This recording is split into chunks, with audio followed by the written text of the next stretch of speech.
Bonjour, aujourd'hui j'ai le bonheur d'avoir avec moi Kevin Paille qui est enseignant de deuxième cycle de classe, on dit... Combiné, exactement, à l'école Saint-Benoît. Kevin Paille, bienvenue! Hey, merci beaucoup! Écoute, tu es là parce que toi, tu as développé les labos créatifs. Oui. J'aimerais ça que tu m'expliques qu'est-ce que c'est. Bien, qu'est-ce que c'est? C'est quelque chose que j'ai essayé de créer. C'est un moment que je voulais créer avec mes élèves où je voulais évaluer seulement deux choses, où je voulais mettre en valeur deux choses. Ça, c'est la créativité et la collaboration. OK. Au début, j'ai commencé avec le concept qui s'appelait l'heure des génies. L'heure des génies, je l'ai entendu parler sur Twitter.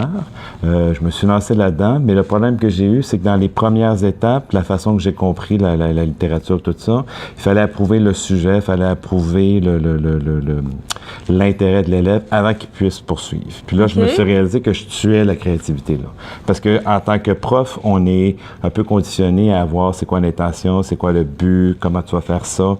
Puis je nuisais à la créativité de mes élèves. Fait que ça, après 2-3 semaines, je me suis rendu compte que ça marchait pas. Alors, qu'est-ce que tu as mis sur pied? Je me suis encore basé sur mes deux choses, qui étaient la créativité et la collaboration, puis j'ai décidé que j'avais un lâcher-prise à faire.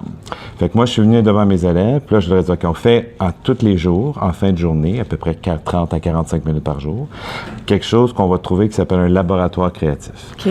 Ça, j'ai pris ça, je l'ai entendu quelque part, ça restait dans ma tête, puis c'est comme ça que j'ai baptisé ça. OK. Puis dans le fond, je leur ai dit que tout ce que je voulais voir dans ces 45 minutes-là, c'était de la collaboration puis de la créativité. Puis après ça, j'ai lâché louche. Puis une élève qui s'appelle Hélène qui a fait une présentation sur l'escrime.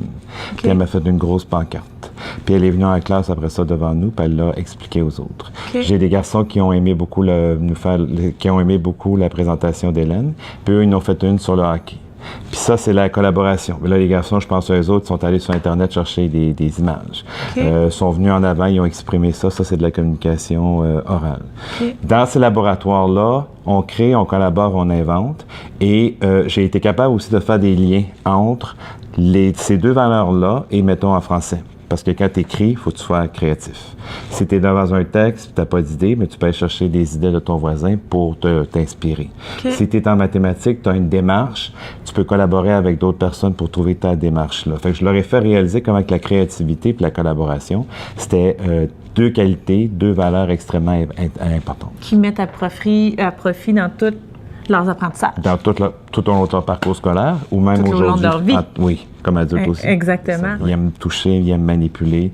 J'en ai qui m'ont fait un jeu de baby-foot. Ils ont pris des boîtes de carton, des baguettes, puis ils ont créé des jeux de baby-foot.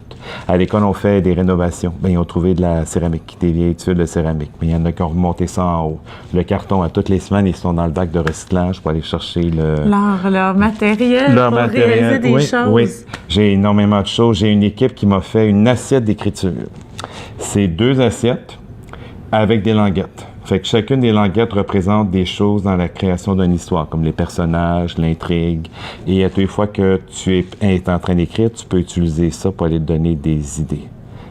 Puis ils répondent extrêmement bien, puis ils sont extrêmement contents. Kevin, j'aimerais ça savoir, tu es en train de penser à un nouveau projet autour des sciences. Où est-ce que tu en es dans tes réflexions par rapport à l'enseignement des sciences? Je suis dans une école défavorisée. Puis ce que j'aimerais aussi, c'est offrir une opportunité à ces jeunes-là de vivre quelque chose qui peut être motivant pour eux.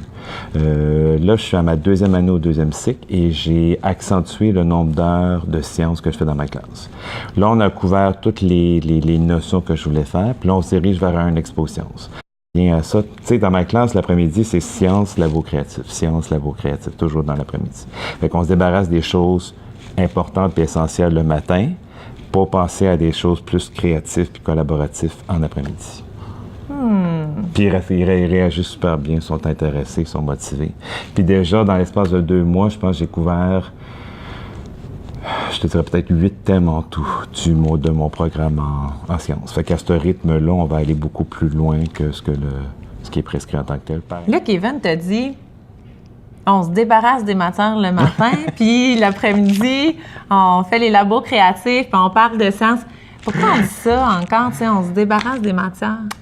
Pour un enfant, pour n'importe quel enfant, tout ce qui est comme la transmission des connaissances. Tout ce qui est assis, où ils ne sont pas actifs, ils ne sont pas impliqués dans cet apprentissage-là, c'est ceux qui sont moins motivés à le faire. Dans une façon, j'ai envie de dire, traditionnelle de leur présenter. Parce que si dans ta classe, tu es capable de développer des projets qui sont accrocheurs, tu peux aller développer toutes sortes de connaissances dans ces projets-là.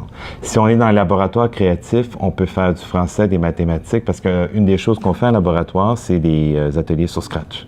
Et sur Scratch, ils peuvent apprendre à dessiner des carrés ou des triangles ou faire des cercles. Fait que là, tu rentres dans les angles, tu rentres dans le nombre de côtés, tu rentres dans toutes ces choses-là. Le plus bel exemple que j'ai, c'est que mes deux garçons que je te parlais tantôt, qui ont fait la présentation sur le hockey, j'étais avec eux dans le corridor, puis j'ai invité les parents à venir dans la classe. Fait que là, eux autres, ils ne savaient pas que leurs parents s'en venaient. Je me rappelle qu'ils étaient dans le corridor puis qu'ils étaient nerveux. D'un coup, il y a un garçon qui m'a dit « Ouais ». Puis là, j'ai fait « Qu'est-ce que t'as? » Mais il dit « Parce que je regarde ce qu'on a fait sur la pancarte, puis il y a beaucoup de fautes. » Puis là, j'ai fait « Oui ». Fait que là, tu réalises que quand tu présentes quelque chose par écrit, la qualité de ton français écrit est extrêmement importante parce que là, toi-même, tu vois les fautes puis tu veux pas qu'on soit déconcentré par ça. Tu veux qu'on t'écoute. Puis à partir de ce moment-là, quand il écrit des textes, l'attention est encore plus là pour ses fautes ou ces choses comme ça. Wow! Vivre ce moment-là pour développer cet intérêt pour une qualité de français. C'est ça. Puis, depuis 2 ans, je suis sur Twitter puis je m'ouvre à nouvelles façons de faire, à nouvelles diversités. Tout a commencé pour moi quand j'étais avec e-class. J'ai fait les 4 niveaux des classes. Oui. Je suis certifié leader et ambassadeur. Puis à partir de là, on m'a montré comment, on m'a donné l'envie de créer la classe que je veux avoir.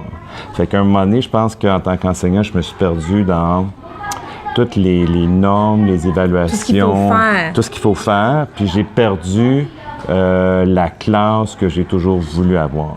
Fait qu'à partir des classes, puis en étant ouvert sur Twitter, c'est là que j'ai fait un 180 degrés. Un virage qui t'a permis de mettre sur pied les labos créatifs. C'est ça. Donc, les moments où les jeunes créent. Tout simplement, créent, collaborent. C'est ça. Et d'investir du temps en sciences pour que les jeunes puissent découvrir leurs intérêts et en apprendre sur ces sujets-là. C'est ça. Puis ça donne des bons résultats. Mes élèves sont motivés et intéressés. Ouais. Merci beaucoup, Kevin, pour ce moment-là. Ça a été un bonheur de te recevoir. Puis, je te souhaite de continuer de mettre en place la classe de tes rêves dans ton milieu à l'école Saint-Benoît. Saint-Benoît. Merci beaucoup.